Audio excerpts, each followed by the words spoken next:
আওয়ামী লীগের শাসনামলে নিজের শিল্প কারখানায় গ্যাস সংযোগ পেতে ২০ কোটি টাকা ঘুষ দিতে হয়েছিল বলে ক্ষোভ প্রকাশ করেছেন বাণিজ্য উপদেষ্টা শেখ বশির উদ্দিন।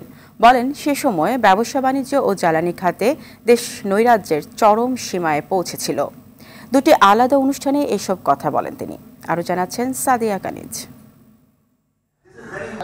রাজধানীর গুলশানের একটি হোটেলে দেশের শিল্প খাতে জ্বালানি সংকট সমাধানের পথ শীর্ষক সেমিনারের আয়োজন করে বাংলাদেশ চেম্বার অব ইন্ডাস্ট্রিজ। সেমিনারে বিভিন্ন শিল্প খাতের শীর্ষ ব্যবসায়ী নেতা ও প্রতিষ্ঠানের মালিকরা অংশগ্রহণ করেন।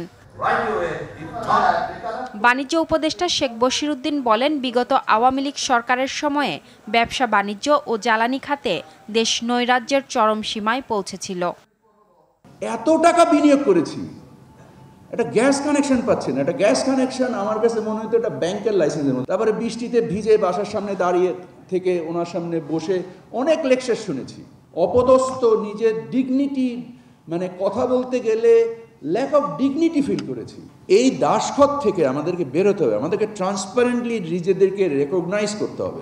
অনুষ্ঠানে প্রধান অতিথি হিসেবে উপস্থিত ছিলেন বিদ্যুৎ, জ্বালানি ও খনিজ সম্পদ মন্ত্রণালয়ের উপদেষ্টা মোহাম্মদ ফাউজুল কবির খান। যেখানে বিনিয়োগটা অপ্রয়োজনীয় ছিল, যেটা অপচয় হয়েছে, সেখানে বিনিয়োগটা হয়েছে। ঢাকা রিপোর্টার্স ইউনিটি মিলনায়তনের সংগঠনের প্রয়াত সদস্যদের সন্তানদের শিক্ষাবৃত্তি প্রদান অনুষ্ঠানে বাণিজ্য উপদেষ্টা বলেন, আওয়ামী লীগ সরকারের আমলে দেশ ভীত সন্ত্রস্ত অবস্থায় ছিল। ক্রিমিনালাইজেশনের একটা সভ্যতা গড়ে উঠেছিল। এমন একটা অবস্থা থেকে ছাত্র জনতার আন্দোলনের উপর ভিত্তি করে বর্তমান যে স্বল্পকালীন সরকার সংগঠিত হয়েছে, উদ্দেশ্য হচ্ছে যে একটা মর্যাদাপূর্ণ সমাজে কিভাবে আমরা রূপান্তরিত হতে পারি। এই মর্যাদার ভিত্তি তৈরি করার ক্ষেত্রে আমার ধারণা সাংবাদিকদের একটা বিশাল ভূমিকা রয়েছে। রমজানকে সামনে রেখে বাজার ব্যবস্থা সহনশীল রাখার জন্য সরকার চেষ্টায় থাকবে বলেও জানান উপদেষ্টা। আমরা চেষ্টা করছি ইনশাআল্লাহ সামনে রমজানকে কেন্দ্র করে।